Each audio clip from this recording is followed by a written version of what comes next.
The FBI's greatest mystery of all time, November 24th, 1971, Thanksgiving Eve. A man in a business suit walks up to the Northwest Orient Airlines counter at Portland International Airport. He pays cash for a one-way ticket to Seattle, Flight 305. He gives his name as Dan Cooper. In less than 3 hours, he'll vanish into the night with $200,000 in ransom money, becoming the only hijacker in American history to escape and never be found.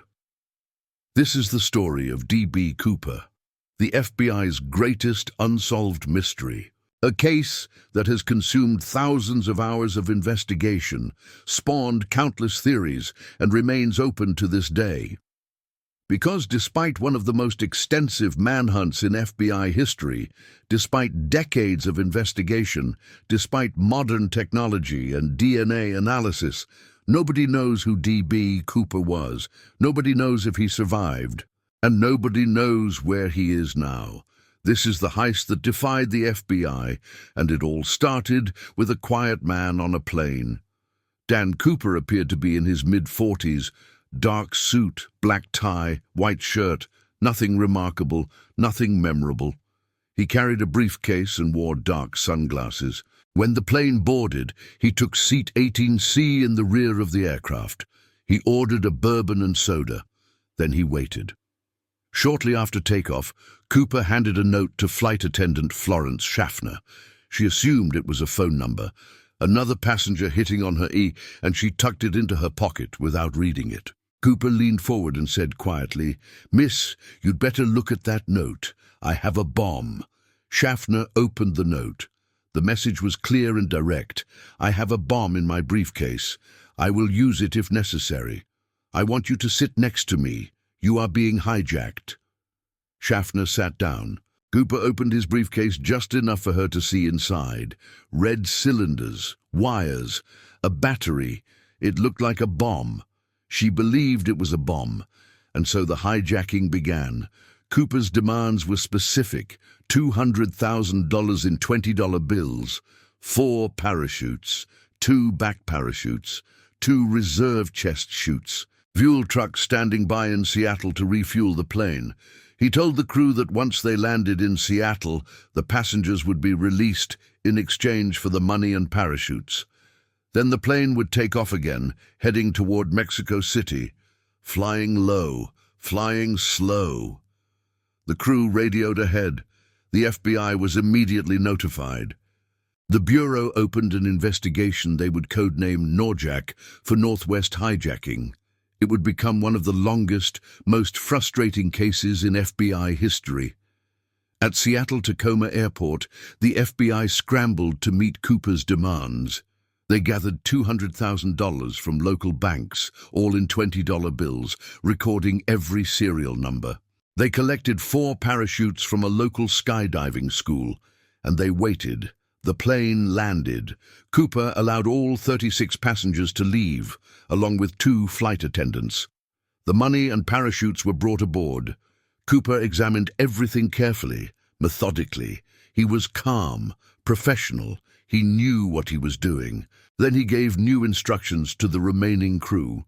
Take off, fly toward Mexico City at minimum speed, no faster than 200 miles per hour. Stay below 10,000 feet.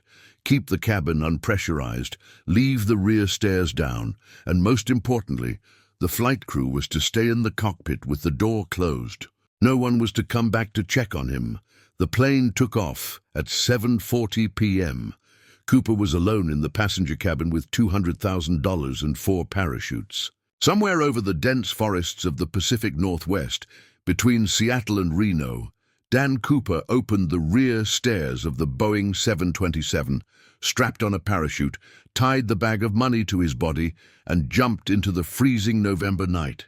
He was never seen again. When the plane landed in Reno, Cooper was gone. The rear stairs were still extended. 2 of the parachutes remained.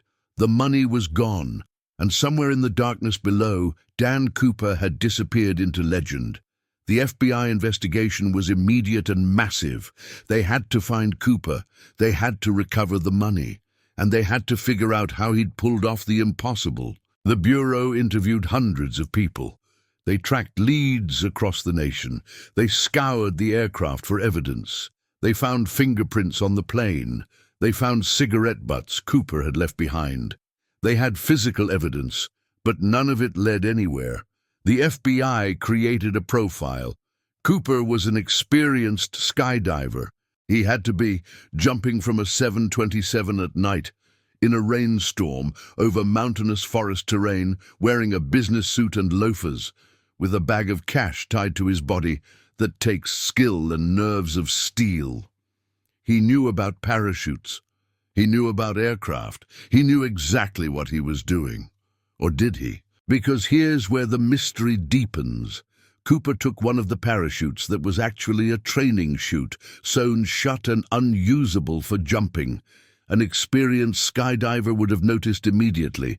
So was Cooper an expert who made a fatal mistake under pressure, or was he a desperate amateur who got lucky? The FBI conducted ground searches. They focused on the flight path between Seattle and Reno, particularly the area around the Columbia River and southwestern Washington.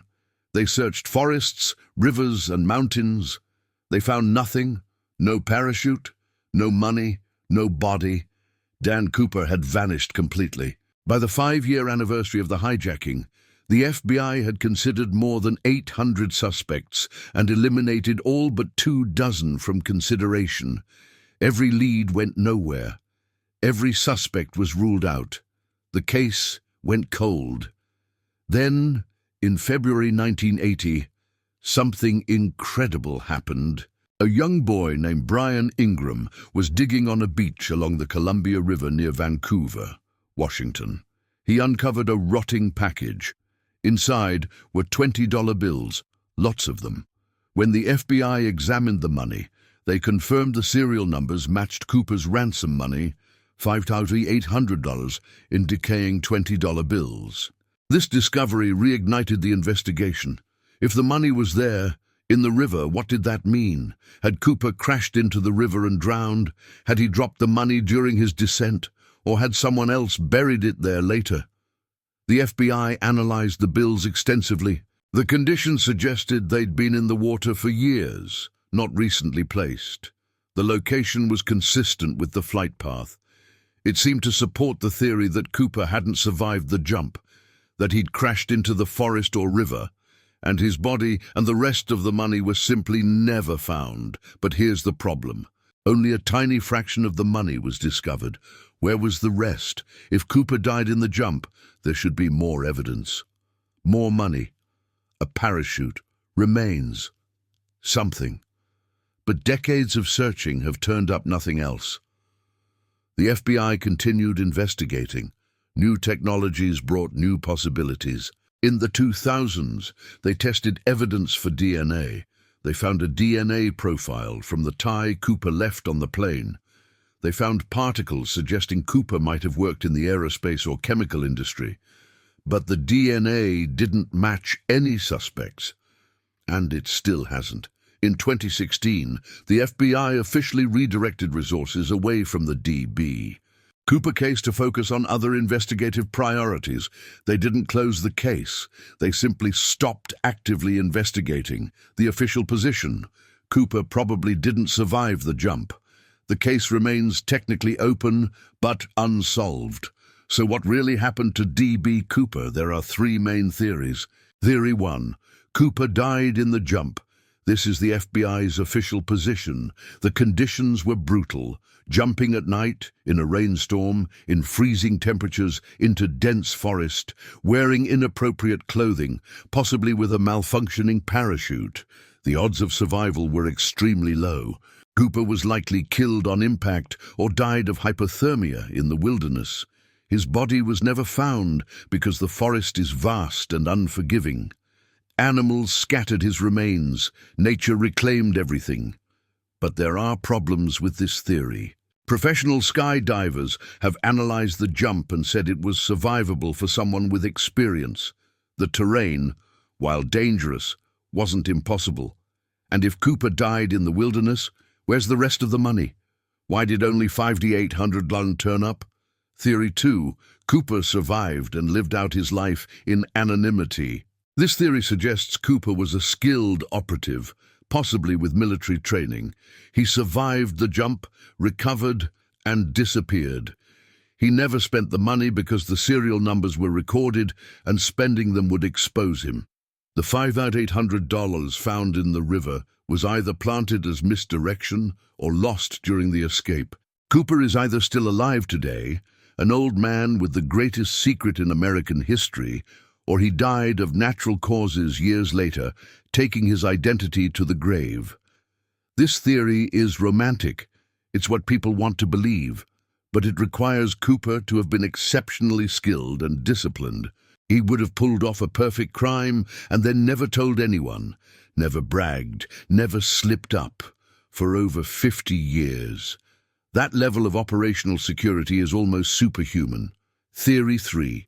Cooper was someone we've already investigated but eliminated prematurely. This theory suggests the FBI had the right suspect at some point, but ruled them out due to insufficient evidence or a convincing alibi. Maybe someone died shortly after the hijacking, taking their secret with them. Maybe someone was investigated, cleared, and the evidence was overlooked. Over the years, dozens of suspects have been proposed. Richard Floyd McCoy, a Vietnam veteran who committed a similar hijacking just 5 months after Cooper and was eventually killed in a shootout with the FBI. Robert Rackstraw, a veteran and conman who had skydiving experience and died in 2019. Dwayne Webber, who allegedly confessed to his wife on his deathbed. William Gossett, a paratrooper and criminal. Sheridan Peterson, a former smoke jumper. Kenneth Christensen, a Northwest Orient Flight attendant. The list goes on, but none have been definitively proven. Every suspect has problems, alibis, physical mismatches. Lack of concrete evidence. The FBI has investigated and eliminated them all, so we're left with a mystery that may never be solved. Somewhere in the forests of the Pacific Northwest, or at the bottom of the Columbia River, or hidden in a vault only one person knew about, the truth of D.B. Cooper lies waiting. Maybe his remains are out there, slowly being reclaimed by nature. Maybe he's alive somewhere, an old man with a secret, or maybe the truth is stranger than any theory we've considered. What makes the D.B. Cooper case so compelling isn't just the audacity of the crime, it's the completeness of the disappearance. In an age of surveillance, databases and technology, a man walked onto a plane, committed a federal crime, and vanished without a trace. No body, no confirmed identity, no closure. The FBI, with all its resources, all its expertise, all its determination, could not solve this case, and that might be the most unsettling part of all. It proves that even in modern America, with all our technology and surveillance, someone can still disappear. Someone can still beat the system. Someone can still get away. D.B. Cooper didn't just hijack a plane. He hijacked our sense of certainty. He proved that some mysteries remain unsolved, that some people stay hidden, that the perfect crime might actually be possible. So the next time you're on a plane, look around at your fellow passengers. Could one of them be harboring a secret? Could one of them have done the impossible and gotten away with it? The truth is, we'll never know. And maybe that's exactly what D.B. Cooper wanted. If this mystery fascinated you, hit that like button and subscribe for more deep dives into history's greatest unsolved cases. Drop a comment. Do you think D.B. Cooper survived? Who do you think he really was? Or do you have your own theory about what happened that night? The case remains open. The mystery remains unsolved. And somewhere, the truth is still out there waiting to be discovered. Until then, Dan Cooper remains what he's always been, a ghost, a legend, and the FBI's greatest mystery of all time.